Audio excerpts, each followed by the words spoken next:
ಕಾಂಗ್ರೆಸ್ಸಿನ ಹಿರಿಯ ನಾಯಕ ಶತಾಯುಷಿ ಭೀಮಣ್ಣ ಖಂಡ್ರೆ ನಿಧನರಾಗಿದ್ದಾರೆ. ಪತ್ನಿ ಲಕ್ಷ್ಮೀಬಾಯಿ ಖಂಡ್ರೆಯ ಸಮಾಧಿ ಪಕ್ಕದಲ್ಲೇ ಅಂತ್ಯಕ್ರಿಯೆಗೆ ಸಿದ್ಧತೆ ನಡೆದಿದೆ. ಸಚಿವ ಈಶ್ವರ್ ಖಂಡ್ರೆ ತೋಟದಲ್ಲಿರುವಂತ ಲಕ್ಷ್ಮೀಬಾಯಿ ಸಮಾಧಿ, ಅದರ ಪಕ್ಕದಲ್ಲೇ ಭೀಮಣ್ಣ ಖಂಡ್ರೆ ಅಂತ್ಯಕ್ರಿಯೆಗೆ ಸಿದ್ಧತೆ ನಡೆದಿದೆ. ವೀರಶೈವ ಲಿಂಗಾಯತ ಸಂಪ್ರದಾಯದಂತೆ ಅಂತ್ಯ ಸಂಸ್ಕಾರ ನಡೆಯುತ್ತೆ.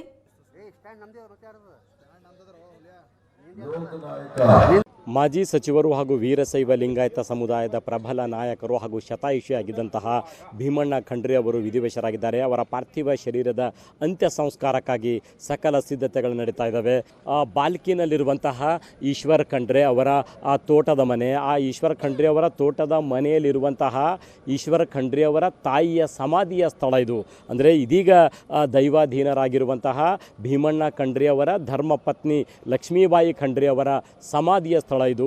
ಆ ಈಶ್ವರ್ ಖಂಡ್ರೆ ಅವರ ತಾಯಿಯ ಸಮಾಧಿಯ ಒಳಗಡೆನೆ ಇವತ್ತು ಭೀಮಣ್ಣ ಖಂಡ್ರೆ ಅವರ ಅಂತ್ಯ ಸಂಸ್ಕಾರ ಕೂಡ ಮಾಡಲಾಗ್ತಾ ಇರುವಂಥದ್ದು.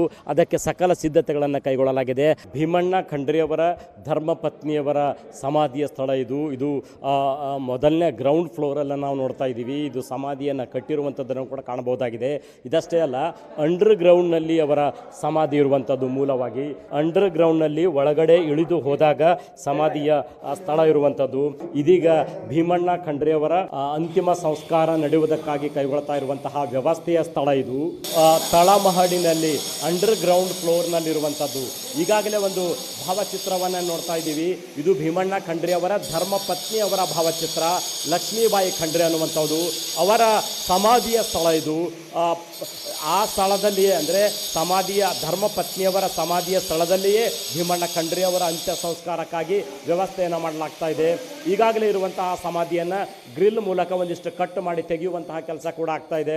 ಇಂದು ಸಾಯಂಕಾಲ 4 ಗಂಟೆ ಸುಮಾರಿಗೆ ಭೀಮಣ್ಣ ಖಂಡ್ರೆ ಅವರ ಪಾರ್ಥಿವ ಶರೀರದ ಅಂತ್ಯ ಸಂಸ್ಕಾರ ನಡೀತದೆ.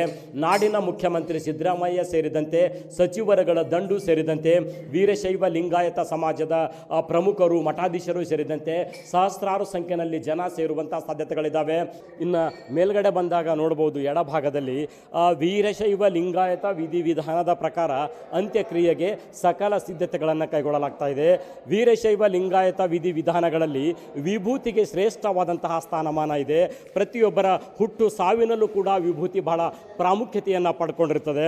ಹಾಗಾಗಿ ಹುಟ್ಟಿದಾಗಲೂ ಕೂಡ ವಿಭೂತಿಯ ಭಸ್ಮವನ್ನು ಹಚ್ಚುವಂಥದ್ದು, ಜೊತೆಗೆ ಸಾವಿನಲ್ಲೂ ಕೂಡ ವಿಭೂತಿಯ ಭಸ್ಮದ ಮೂಲಕನೇ ಅಂತ್ಯಕ್ರಿಯೆ ನೆರವೇರಿಸಲಾಗ್ತಾ ಇದೆ. ಏಷ್ಯಾನೆಟ್ ಸುವರ್ಣ ನ್ಯೂಸ್ಗಾಗಿ ಬೀದರ್ದ ಬಾಲ್ಕಿಯಿಂದ ಕ್ಯಾಮರಾ ಪರ್ಸನ್ ಇಂದ್ರ ಜೊತೆ ನಾನು ಶರಣಯ್ಯ ಹಿರೇಮಠ.